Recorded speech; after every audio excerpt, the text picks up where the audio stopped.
How to invest on Revolut. First, you want to navigate to the Invest tab. Just click on it and it will bring you here. And here you can see all the stocks you can invest in or all the ETFs. And just click on Start Investing.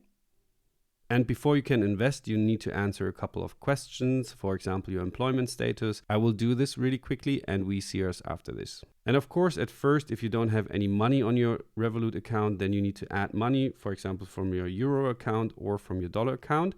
So just top up your accounts and then you can click on Trade. And here you can either search for stocks, ETPs or bonds.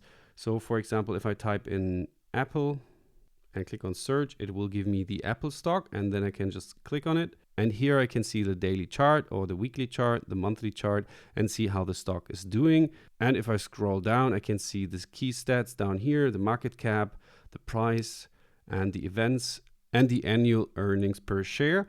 And if I now decide to buy it, then I can just click on buy. And on this screen, I can simply type in how much money I want to invest, for example, $20. And then I can click review. And on the next screen, I can submit my order and buy Apple shares. So this is how you invest your money on Revolut. You can invest in stocks and you can, of course, invest in ETPs, bonds and CDFs. And if you scroll down, you see the most popular ETFs and the most popular bonds. And you can also invest in commodities like gold, silver and platinum. And you can also check out stocks by country. So this is very nice. This is how you invest your money inside Revolut. And if you want to get started, you will find the link down below. And if you have any questions, feel free to leave a comment in the comment section.